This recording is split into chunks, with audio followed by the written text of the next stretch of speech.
Bonjour à vous, chers téléspectateurs de Horizon Média. C'est encore un plaisir de vous retrouver dans votre émission Femmes au cœur. Aujourd'hui encore, nous sommes avec Madame Fatou Ndiaye, directrice administratrice de Sopasen, société sénégalaise et d'armement société de pêche et d'armement sénégalais. Alors bonjour à vous, Madame Ndiaye. Bonjour, J'espère que ravi vous allez bien. d'être l'invité et honoré d'être l'invité aujourd'hui d'Horizon Média. Merci beaucoup.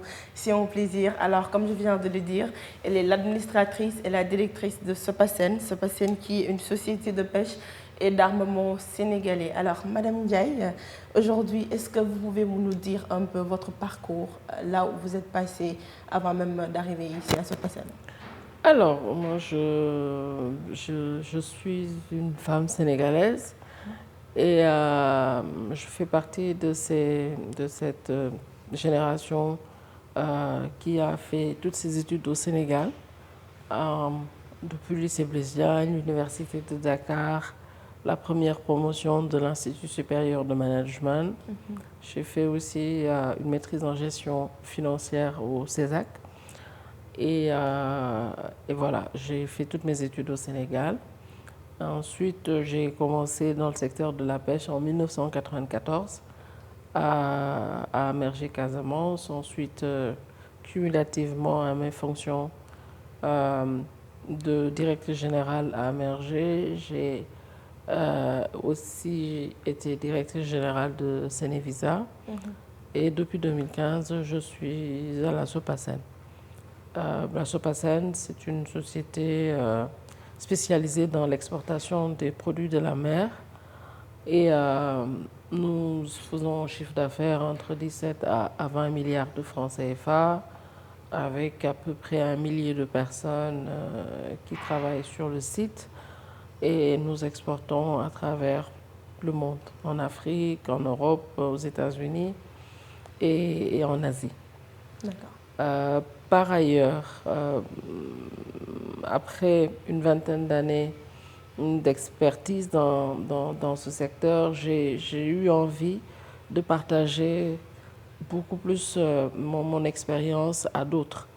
Et c'est ainsi que j'ai intégré le Women Investment Club en 2016 comme membre, quelques mois après sa création. Et en 2020, j'ai été élue présidente du Women Investment Club. Mon mandat se termine dans quelques mois, au mois de juin de cette année 2024. Je viens de boucler mes 2 mandats et c'était une bonne expérience. Donc je pense que cette expérience du WIC fait partie de ma carrière parce que c'est un peu le prolongement de mon engagement professionnel. D'accord, très intéressant. Alors aujourd'hui, vous avez dit que vous êtes sénégalaise, vous faites partie de cette génération qui a étudié ici au Sénégal et qui sert aujourd'hui son pays. Alors qu'est-ce qui vous a poussé d'avoir choisi le domaine de la pêche? C'est par hasard. C'est par hasard. Moi, après mon bachelor à l'ISM en 1994, on a cherché du travail. Et puis, comme j'avais fait une option en commerce international, donc c'est naturellement quand j'ai vu que Amergé était tourné vers l'exportation que je me suis... j'ai déposé une demande qui a été acceptée. J'ai fait des tests, c'était accepté. Mais bon, c'était pas un choix délibéré. Moi, j'avais étudié pour travailler dans le secteur de l'économie, jouer ma partition. Et j'ai pu travailler dans le secteur de la pêche. Je crois que j'aurais pu travailler dans l'agriculture, j'aurais pu travailler dans la banque, j'aurais pu travailler dans bien d'autres secteurs. Mais c'est un secteur qui m'a... Je n'ai pas changé depuis, ça fait 30 ans que je suis dans ce secteur parce que c'est un secteur qui est très riche, qui est très dynamique. Les journées passent et ne se ressemblent pas. On ne s'ennuie pas, on apprend énormément de choses. J'ai commencé comme attachée commerciale en 1994 à Amergé Casamance. En 2004, j'ai été la directrice générale, en passant par responsable des achats, en passant par directrice commerciale, etc. Et quand on est responsable des achats ou directrice commerciale d'une entreprise dans le secteur de la pêche, c'est qu'il faut être sur le terrain. Donc j'ai eu à faire des journées où je travaillais le matin au bureau et l'après-midi, je prenais l'axe Bourgeois d'Ifer Palmarin pour aller acheter du poisson ou Kayar Borolon pour le Fast Boy pour aller acheter du poisson parce que c'est une histoire de terrain, de connaissances. Et pour moi, il était important de connaître le métier de l'intérieur. C'était pas très facile, mais je crois que c'était le passage obligé et je ne regrette pas. Je ne regrette pas. J'avais mes diplômes, j'aurais pu dire que c'était pas à moi de le faire, mais quand on s'est trouvé dans la situation où on n'avait pas de responsable des achats, naturellement, ayant la confiance du directeur général, il m'a proposé de le remplacer. Et je l'ai fait. Et je pense que c'était de bonnes décisions, de bonnes expériences. De bonnes expériences. Donc, moralité. Et ça m'a permis de connaître mon métier et d'avoir des compétences transversales de la production, l'achat, la logistique, la gestion de la relation client jusqu'au bout. Et c'est normal qu'à chaque fois que euh, j'évoluais réellement, je prenais de la bouteille. Et c'est ainsi que naturellement, en 2003, quand il a fallu nommer un directeur général, j'ai été cooptée. Je pense que c'est parce que j'avais quand même su intégrer ce métier et ne pas me limiter à ma zone de confort. Très important. Voilà. Alors, ça vous a permis d'avoir des compétences transversales, comme vous l'avez dit, et aussi aujourd'hui d'occuper ces postes ou cette poste de responsabilité. Alors, aujourd'hui, en tant que directrice générale, quel est votre rôle exactement? C'est des rôles larges. Je pense que je coordonne toutes les missions, les fonctions de l'entreprise pour qu'à la fin de la journée, que nous ayons une bonne rentabilité qui rémunère les actionnaires, que nous ayons des revenus qui puissent rémunérer le capital humain et que nous ayons les investissements qui nous permettent d'aller de l'avant, de nous projeter afin que la dynamique de cette société continue. C'est ça être directeur général, veiller à ce que toutes les composantes de l'entreprise, à la fin de l'année, à la fin de la journée, soient rémunérées. C'est une large mission, c'est une vaste mission.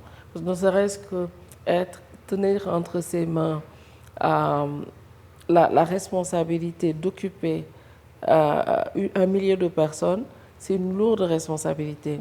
Ça veut dire la gestion du capital humain est un élément fondamental dans nos métiers parce que ce sont les hommes qui font la réelle richesse de l'entreprise. Et pour que ça se fasse, il faut vraiment les motiver et il faut leur donner de la matière et les encadrer. Et je pense que c'est un des pans les plus importants de ma mission. Ensuite, directeur général, c'est aussi de mettre en place avec le comité de direction, parce que j'ai la chance de compter sur un bon comité de direction, les stratégies pour l'entreprise, pour qu'on sache nous projeter, qu'est-ce qu'il faut faire à court terme, à moyen, à long terme, pour qu'il y ait une bonne progression, une bonne croissance de l'entreprise. Et veiller à ce que toutes les missions au quotidien, toutes les fonctions de l'entreprise aillent dans la direction de cette stratégie qui a été tracée et qui doit être la bonne stratégie gagnante. Alors, on peut dire alors qu'aujourd'hui, vous êtes leader et c'est pas facile également de manager une équipe. Alors, aujourd'hui, comment définissez-vous le leadership? Le leadership, en fait, c'est pas de la théorie, c'est de la pratique. Le leadership, c'est... Enfin, moi, je le définirais comme l'attitude qui fait rêver toute personne moins expérimentée que vous.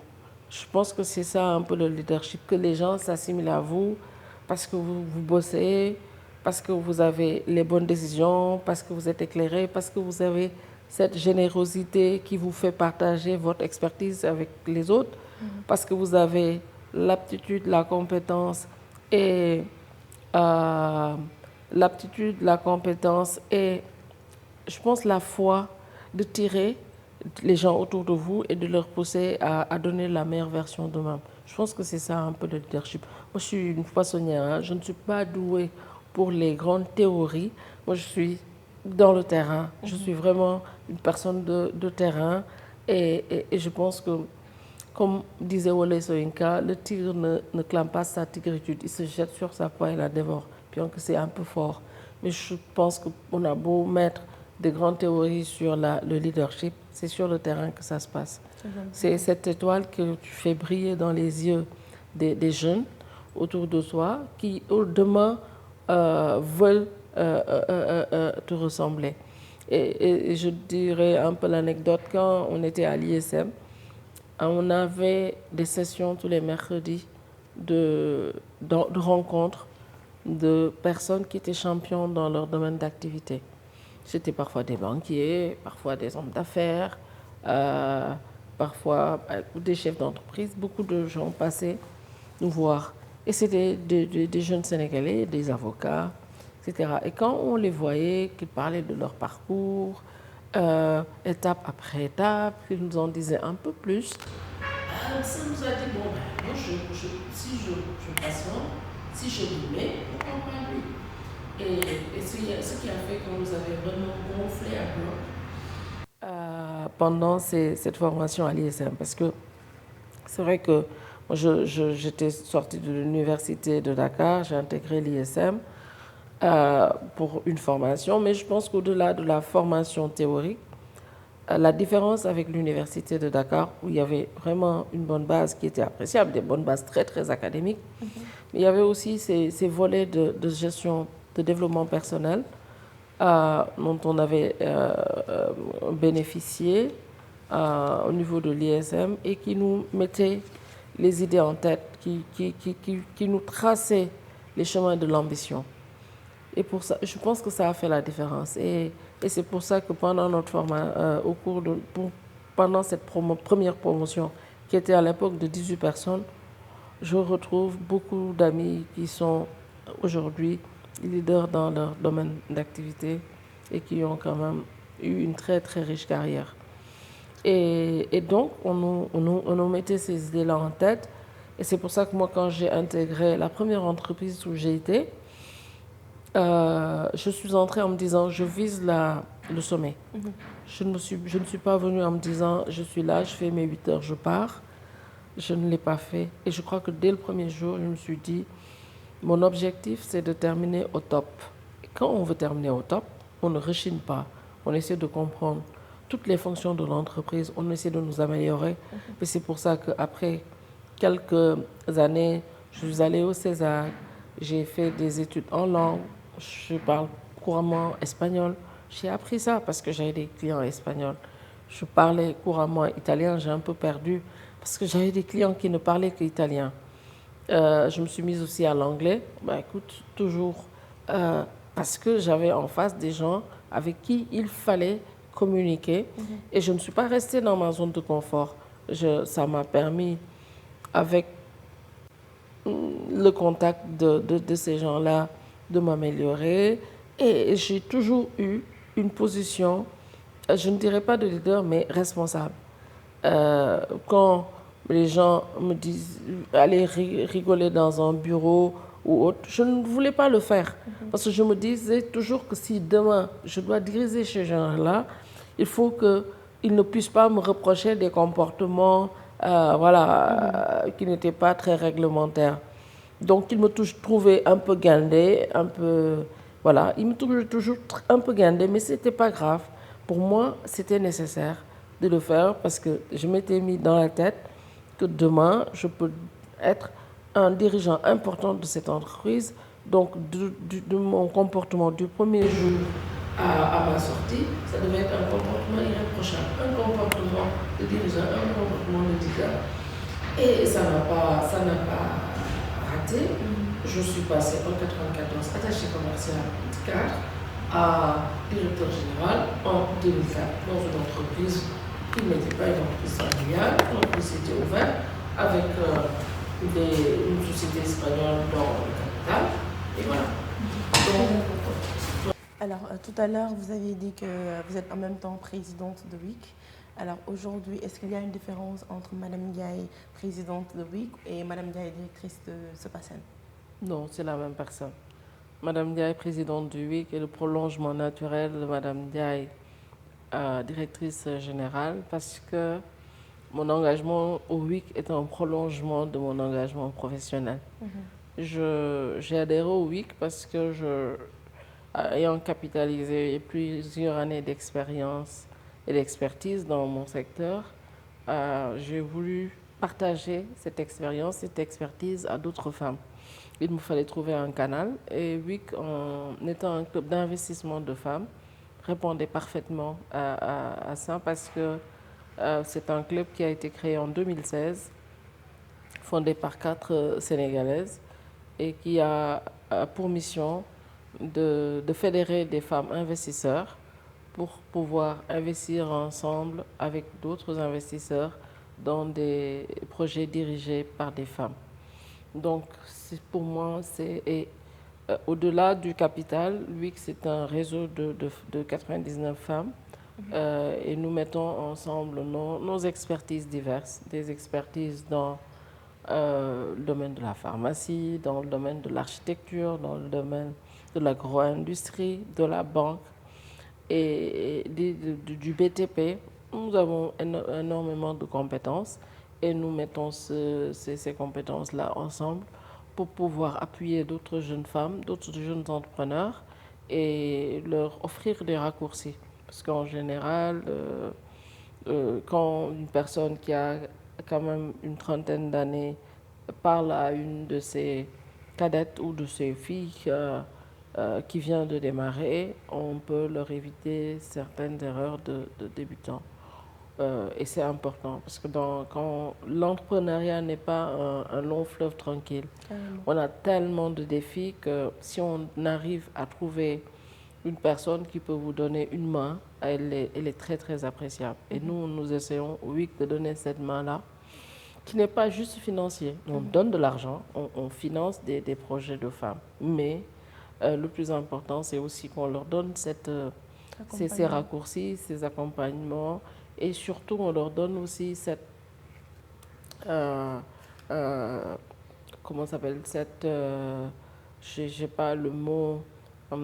cette confiance en elles pour pouvoir dire qu'on peut être une femme, on peut être une championne dans son secteur d'activité, mais aussi on peut être une bonne mère, une bonne épouse, c'est pas incompatible. Donc voilà, C'est pas impossible. on essaie de rassurer les jeunes femmes en leur disant ne vous mettez pas des brides, ne vous mettez pas des barrières. On peut arriver à trouver l'équilibre entre cette vie professionnelle qui est nécessaire et cette vie personnelle où on nous met beaucoup sur les épaules parce que nous sommes des femmes. Carrément, c'est important. Et parlant même de ces défis-là, et je pense qu'aujourd'hui, on rencontre des défis dans la vie de tous les jours, qu'on soit entrepreneur ou leader. Alors aujourd'hui, vous, en tant que femme leader, quels ont été ces défis-là et comment avez-vous fait pour les surmonter? C'est des défis qui, je pense, pour une jeune femme, quand on commence à travailler, il y a toujours la question de est-ce que je consacre plus de temps à mon travail et comment je gère ma vie familiale, personnelle, parce que c'est vrai qu'en Afrique, on a 2 journées, la journée au travail et la journée à la maison. Et quand on dit la journée à la maison, c'est la femme, l'épouse qui s'occupe pratiquement de toute la question de la logistique, etc. C'est encore comme ça dans nos sociétés, bien que normalement ça doit changer, que la logistique de la maison, ça doit être tout ce qui habite dans la maison et non pas sur la tête d'une seule personne. Donc, on essaie de gérer ça. C'est un avantage que les hommes ont. Quand ils rentrent à la maison, ils sont tranquilles. Alors quand les femmes rentrent à la maison, leur s'occuper de voir si tout est à sa place, si tout va bien pour tout le monde. Mais bon, après, on est en environnement, on est ouvert, on a l'avantage d'être dans une société qui est encore ouverte et que ce soit dans ma famille ou que ce soit au travail.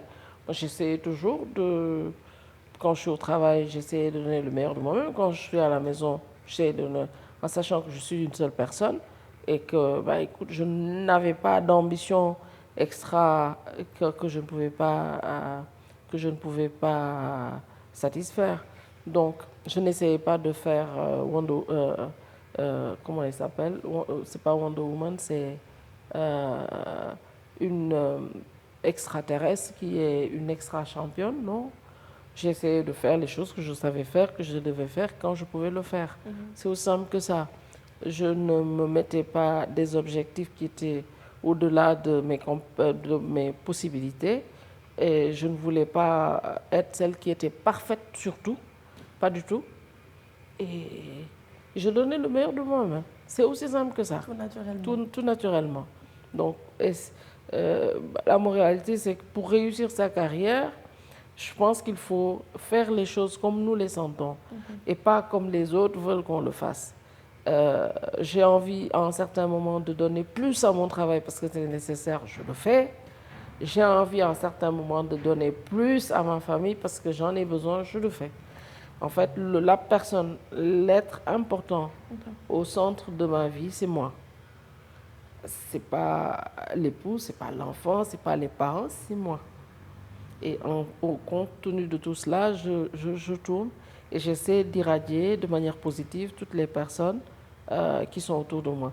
Le plus important, c'est moi, c'est pas l'époux, c'est pas l'enfant, c'est pas les parents, c'est pas le travail aussi. Tout ceci doit contribuer à me rendre plus forte et pas à me déstabiliser. Carrément. C'est Voilà. important. Alors aujourd'hui, comme vous avez dit, on est dans une société, dans la société sénégalaise, même si les mentalités ont un peu changé, mais on connaît et on savait la place qu'occupait la femme dans cette société. Alors aujourd'hui, en tant que femme, est-ce que vous n'avez pas rencontré de préjugés liés au genre? Il y a des personnes, par exemple, qui pensent que tel poste de responsabilité appartient uniquement aux hommes. C'est courant. C'est courant de trouver des préjugés liés aux gens, c'est courant. Et la seule réponse, et la bonne réponse à leur faire, c'est de leur montrer que être une femme n'est pas une contrainte, n'est pas un handicap. Au contraire, c'est un avantage, et de briller, et d'avancer, et de casser ce fameux plafond de verre. Et je pense qu'on y va pas à pas. Mais je pense que la meilleure réponse à donner à un préjugé, c'est des faits, c'est des actes. C'est de faire avancer les choses. Et voilà. Et tous ceux qui ont des préjugés vont se retourner en se disant « Je me suis trompée à votre sujet ». C'est la meilleure des réponses. Avancer. Avancer de la meilleure des manières. Voilà. Et tout à l'heure, vous avez parlé de vie professionnelle, vie personnelle, et c'est important de les équilibrer pour pouvoir être bien. Alors vous, en tant que leader, comment est-ce que vous faites pour pouvoir avoir cet équilibre-là entre votre vie familiale et votre vie professionnelle? J'écoute mon corps, j'écoute ma tête et j'avance. C'est aussi simple que ça. Et comme je vous ai dit tout à l'heure, il y a des moments où il faut prioriser la vie professionnelle, il faut l'assumer. Il y a des moments où il faut prioriser la vie personnelle, il faut l'assumer. Donc, il faut toujours trouver ce qui nous met à l'aise. Et ce n'est pas toujours évident, mais moi, j'essaie dans toute chose de voir moi, au fond de moi, j'écoute mon corps, j'écoute ma tête, j'écoute mes envies, j'écoute ce qui me fait, ce qui me donne envie le matin quand je me réveille. C'est aussi simple que ça. Et je me bats. Parfois, il y a des contraintes qu'on essaie de lever, et de trouver des solutions et d'avancer. Important. Alors, vous avez parlé de votre parcours et de toutes ces fonctions, disons, que vous avez cumulées et qui vous a permis aujourd'hui d'avoir cette expérience-là. Ce qui manque aujourd'hui aux jeunes, on voit que les jeunes commencent le travail très tard et arrêtent, comment dire, ils vont commencer tard et vont rentrer le plus tôt possible et vont se dire qu'on m'a chargé de faire ceci, je vais me limiter à faire cela. Donc aujourd'hui, si vous avez un appel à lancer à ces jeunes, qu'est-ce que ça serait? On ne fait pas des omelettes sans casser des œufs. C'est peut-être banal, mais c'est ça. Si vous voulez avoir une bonne carrière, et que vous avez envie de faire une bonne carrière, ou si vous investissez, si vous allez dans l'entrepreneuriat, on ne peut pas, j'adore l'expression qu'on dit en Wolof, tok muy dox. C'est pas possible. J'ai tout découvert cette expression-là très régulièrement, tok muy dox, amul. Il n'y en a pas, c'est pas possible. On ne peut pas rester dans son coin et attendre que les choses vous tombent comme des fruits mûrs. Ça n'existe pas, c'est pas possible. À moins qu'on soit extrêmement chanceux, et puis cette chance-là, il faut aller la chercher, c'est pas possible. À ces jeunes qui démarrent leur carrière ou qui sont en train de lancer leur business, moi je leur dis que seul le travail paye. Quand on y met de la rigueur, quand on y met toute sa foi, quand on y met sa bonne volonté, sa créativité, quand on y croit fondamentalement, on aura des fruits. On aura des fruits. Peut-être on peut avoir des fruits qui ne sont pas à la hauteur de nos attentes, mais je crois que c'est une émulation qui nous permet de continuer et d'être équilibrés entre nous-mêmes. Je pense que le plus triste pour un jeune, c'est de rester dans un coin, de ne pas avoir d'ambition, Rester dans sa zone de confort. dans sa zone de confort et de laisser les choses se dérouler. Peut-être que c'est des gens qui peuvent avoir d'autres compensations ailleurs. Peut-être qu'ils ont une vie personnelle hyper, rock'n'roll et qu'ils ont besoin juste de ce qu'il faut, le minimum, côté vie professionnelle. Mais dans ce cas, on ne rêve pas d'une belle carrière, on ne rêve pas de lever des montagnes, parce que c'est la carrière. Maintenant, si on a ces ambitions-là, si on se dit qu'on est là, qu'on attend d'avoir une vie riche, un parcours riche, il ne faut pas se voiler la face, il faut travailler dur. Il faut se remettre tout le temps en question. Il faut se remettre tout le temps en question. Et savoir que les gens qui ont réussi ne l'ont pas fait d'un claquement de doigts. Ils sont allés, ils ont buté, ils ont trébuché, ils se sont remis en selle. Et il n'y a pas de secret, ils travaillent très dur. Ils travaillent rigoureusement, ils travaillent dur. Il n'y a pas de secret. Il n'y a pas de secret. Travailler, comme disait notre président, toujours travailler, encore travailler. Alors aujourd'hui, quelle est votre stratégie à vous de manager votre équipe et quelle est la relation que vous entretenez avec votre personnel? Pour manager les équipes, c'est de l'écoute. C'est de l'écoute parce que je pense que c'est une aventure collective. On peut écouter tout le monde, prendre les bonnes idées et faire la synthèse et tracer la voie. Je pense que c'est ça qui peut faire le travail dans une organisation soit réussi. Avoir cette capacité d'écoute et de partage, ne pas être figé dans ses idées, parce que avoir la direction générale, c'est de veiller à créer l'émulation dans chacun des collaborateurs pour qu'ils puissent donner le meilleur d'eux-mêmes et pour un objectif commun, clair, déterminé et précis. Donc, pour moi, c'est ça. Pour le collaborateur, lui assurer un cadre qui le met à l'aise, qui lui donne envie, quand il se lève le matin, de venir travailler et quand il termine le soir, d'avoir le sentiment de devoir accompli.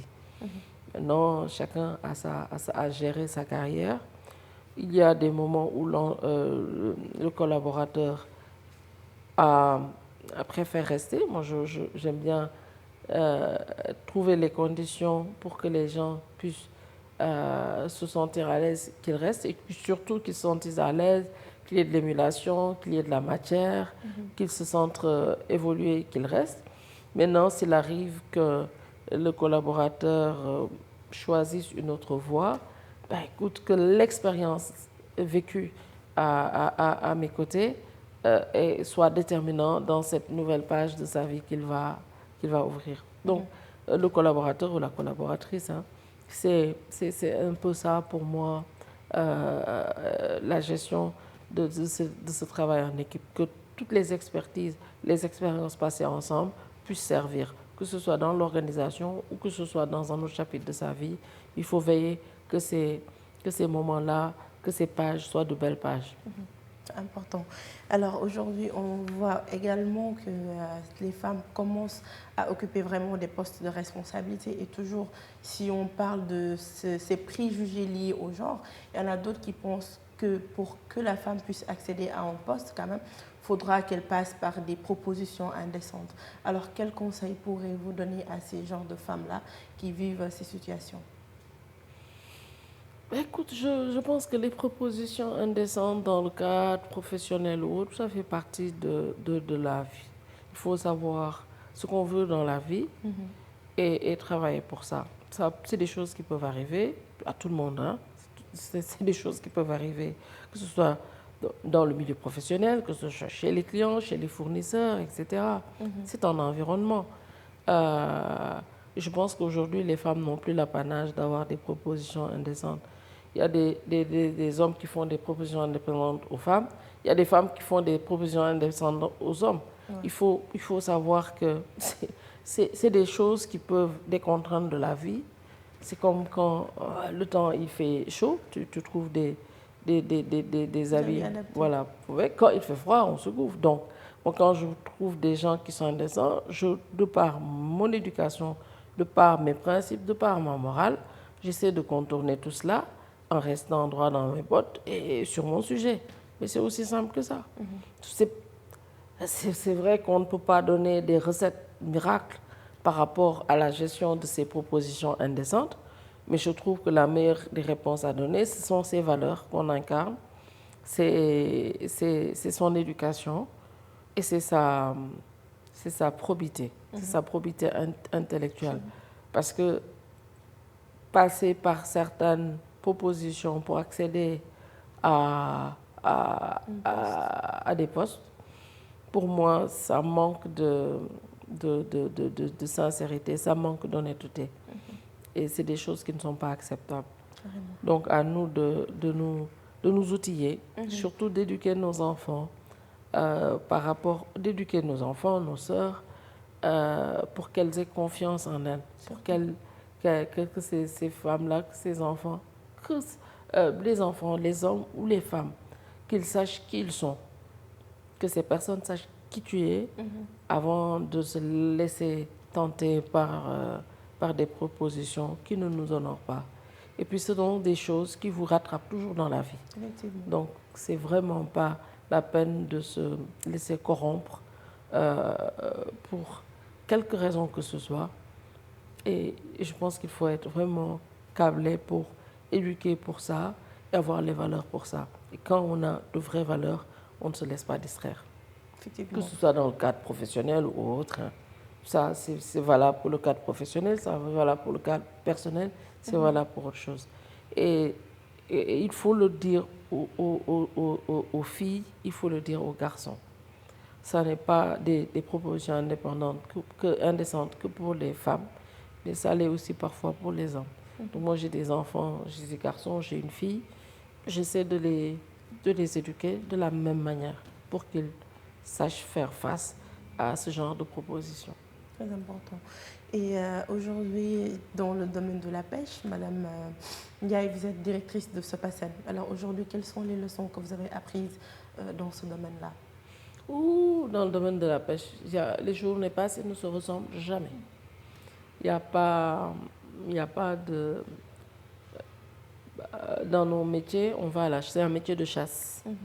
On ne sait jamais, les saisons passées ne se ressemblent pas. Donc, il faut se réinventer tout le temps. Et c'est pour ça que j'aime ce métier. Quand le pêcheur va, il lance son filet. Parfois, il peut avoir une bonne marée. Parfois, il peut avoir une très mauvaise marée. Et donc, quelle que soit la situation, c'est un métier où, quand on est en abondance, j'ai un de mes patrons qui me dit toujours, il faut toujours garder une poire pour la soif.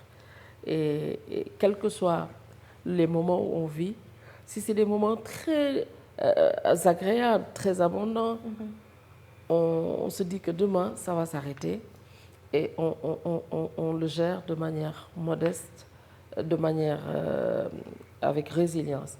Et quand on est dans des situations difficiles, d'approvisionnement difficile, de marée, de capture difficile, de marché difficile, On se dit toujours que si on fait dos rond, demain sera un beau jour. Et c'est ça ce qui est magnifique dans ce Comme on secteur dit, de la pêche. après la pluie, c'est le beau temps. Voilà, voilà. Maintenant, parfois, se peut que le temps de pluie soit un temps un peu long et que le beau temps soit bref. Il faut toujours le garder. Mais donc, c'est un métier où on a de belles surprises tout le temps. On en a de mauvaises aussi. On a de belles surprises. C'est passionnant en tout cas. Alors aujourd'hui, comment est-ce que vous gérez la concurrence? Ça fait partie de l'environnement. Ça fait partie de l'environnement et ça renforce. C'est bien. Quand on a une saine concurrence, c'est une bonne émulation. Effectivement, c'est important. Alors c'était un réel plaisir de partager cet entretien avec vous. Je vous laisse dire au revoir aux téléspectateurs. En tout cas, c'est merci de m'avoir donné l'occasion d'échanger quelques pans de ma modeste expérience. D'habitude, les femmes, nous, on avait le profil bas, on n'aimait pas parler devant la caméra, on n'aimait pas parler de nos vies, mais je pense qu'on apprend beaucoup de nos aînés. Et c'est pour ça qu'avec beaucoup d'ouverture, avec beaucoup de générosité, j'aime discuter, j'aime parler de mon expérience, de ma modeste expérience, pour que les jeunes générations s'en inspirent. Surtout. S'en inspirent parce que je pense que pour faire une belle carrière, il faut de la ténacité, il faut de la formation, mais il faut aussi des référents, des gens à qui on pense quand parfois ça ne va pas, parfois c'est difficile. Et j'espère faire partie de ces référents-là pour des références pour des jeunes, se disant oui, elle a fait ses études ici au Sénégal, oui, c'est une femme, oui, elle est dans le secteur de la pêche où on a très peu d'hommes. Oui, mais quand même, quand on rencontre les personnes qui font le secteur, je pense que humblement, j'ai joué ma partition. Et ça peut susciter d'autres vocations de femmes dans le secteur de la pêche, dans le secteur de la banque ou dans d'autres secteurs. Il faut le faire parce que nos filles, plus que nos garçons, ont besoin de savoir que on peut avoir une vie riche, une vie épanouie et être une vraie championne dans son domaine d'activité en étant une femme accomplie. Surtout. Et juste une dernière question, il y a des femmes aujourd'hui qui aspirent à des postes de responsabilité.